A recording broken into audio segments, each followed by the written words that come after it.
What's up, Facebook family? Hey, gang. Um, we are at a situation where we got to be proactive, and that means you may not know your neighbor very well or people surrounding in your neighborhood, but now you might want to start investing in friendship, kinships, whatever, with your neighbors due to the COVID virus and the residual effects it's having on the economy. I say that because a lot of people are trying to hoard up, stuff like, remember the crisis with the toilet paper. Well, just think, people are going to be hoarding up all kinds of things as a means of what they feel is necessary for survival. So I say this: if we work together, things may be more manageable. And you don't need to hoard up everything. Maybe if a neighbor is a mechanic and he has tools, that person needs to be in a situation where he can help out with working on whatever tool, cars, HVAC, whatever. Something we got to think about. Going into the summer months, you need to have your AC working, and also, a person needs to know how, to. We don't need everybody to store up all the dry goods, but if somebody had dry goods, whatever, we need to work together. In other words, not everybody is capable of hoarding up everything, but if we can designate things to work together, things is possible. Now, I say this: the school districts have just announced that they want to close three school districts. I mean, three schools in the Nashville area due to the fact that the school year ended early, and they count on some of the monies that come from football games, basketball game prep material. Like they charge admission, and they use that to buy uniforms, they buy band equipment, so forth. They use that residual, and also they use some of it to go allocate it towards teachers funding and stuff like that. And so, but they didn't have that this year because the school year was cut short. So busing and all that stuff is affected, and everything now. Think about this: you need to raise property taxes to pay teachers the salaries that are necessary to keep teachers. So if you don't raise property taxes, you're not going to keep good teachers. Teachers are going to go wherever they pay the best. So with that being said, there's no property tax increase. As a matter of fact, they need a property tax increase, but there's nobody to pay it because a lot of people aren't working because of the COVID virus.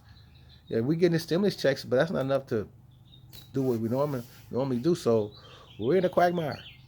And it's time for everybody to the local governments and well city governments and then our government governments up in Washington aren't able to prepare us or ensure us a quality of life. It's up to us. And so the lot and plot system that was laid out every 5 miles, you had a school, you had a church, you had all these other stuff. Those people within your lot and plot, if you don't know what that is, look it up. Y'all need to come together to ensure your life.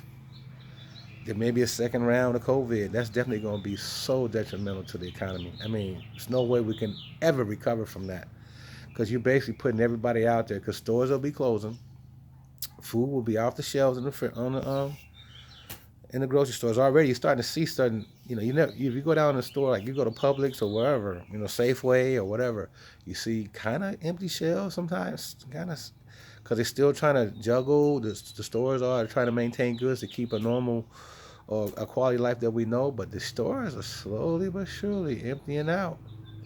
And you can best believe as the summer months get here, when it's hot, it's gonna be tough. Now, a lot of people don't have safety measures like backup generators and solar power or whatever. They count on municipal power, water, and all that. It may get tough. You may not have the abilities to pay your rent or pay your mortgage or pay your utilities and all that because you're gonna need food more than anything. And if the food goes, it's gonna be tough. I'm not blaming Donald Trump or the administration.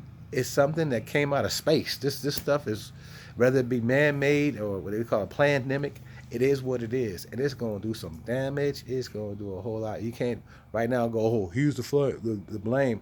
If you do that, he still can't fix it, or she can't fix it. Whoever did it, you can't fix it. You've got to be prepared. You need people with you. That's the key. No one's talking like this. We need to come together.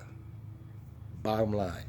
In order to survive all over the world, you need to come together. And if you don't, your true measure of humanity will be definitely in your face. And you will see people die in front of you because you were unwilling to participate in coming together. You decided to take it on your own, like everybody's doing now. No one's trying to help out too much. And just think of this, another thing. Don't you think the doctors and the nurses are pretty daggone tired? They've been having to wear a mask and be protected, and they ain't getting no increase in pay. A lot of them are suicidal of not quitting because they just can't handle no more, too much more of this being on the front lines of everything. Somebody has to share the load, and so just think about it. No doctors or hardly any doctors. All the respirators taken up. Everything is just exhausted, and you're trying to survive. Got to come together, folks. Got to come together. Now, on that note, also, was troubling the fact a lot of us was trying to go back to Africa with the